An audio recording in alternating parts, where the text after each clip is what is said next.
ISF পরিবারের মাহমুদুল লস্কর সভাপতি লস্কর সামনে আলাপুর রহমান লস্কর নারায়ণপুর নগর থেকে তারা আইএসএফ পরিবারে আজকে এবং রাহুল থানা সরকার সাহেবকে আইএসএফ পরিবারে আজকে স্বাগত জানাচ্ছি। দাদা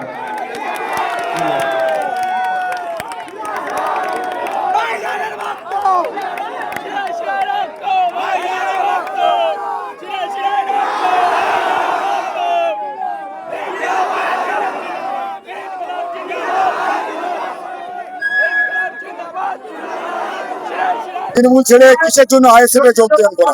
আজকের যাদের আমরা ক্ষমতায় এনেছিলাম বিশ্বাস করি, যাদের আমরা ক্ষমতায় এনেছিলাম দেশের উন্নয়ন হবে, সার্বিক উন্নয়ন হবে, গরিব দুঃখী মানুষ কাজ পাবে, সাধারণ মানুষ কাজ পাবে, সমাজসেবীরা সমাজের কাজ করবে, শ্রমজীবীরা শ্রমের কাজ করবে, দিনমজুররা দিনমজুরের কাজ করবে, কৃষক ভাইরা কৃষকের কাজ করবে। সেগুলো কিছু হয়নি, শুধুমাত্র ভাওতাবাদ। আমি এই দলের জন্ম লগ্ন থেকে 1998 সাল থেকে আমি এই দলে আছি জড়িত। তখন আমার মাত্র 15 বছর বয়স। আজ দীর্ঘ 32-33 বছর এই দলের একজন সদস্য হয়ে আমি কাজ করছি। যাই হোক করছিলাম, আজকের আমাদের অনেক প্রলোভন দেখিয়েছিল, অনেক ভাওতা দিয়েছিল, অনেক সুবিধা দেবে বলেছিল, সার্বিক সুবিধা, আমার ব্যক্তিগত কোনো সুবিধা নয়। আজকের সার্বিক সুবিধার নাম করে শাসন ক্ষমতা প্রয়োগ করে সাধারণ মানুষকে ভোটের যে সাংবিধানিক ভোট, সেই ভোট মানুষকে ভোট প্রয়োগ করতে দিচ্ছে না।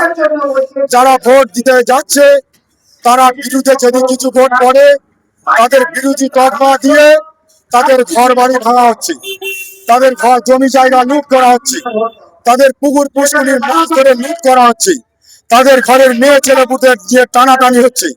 আজকের এইগুলো সহ্য না করতে পেরে আজকের আমার কিছু ঘরের ছেলে তারা প্রতিবাদ করে তা করলে তাদের আইএসএফ তকমা দিয়ে তাদের অতিরিক্ত মারধর করা হয়।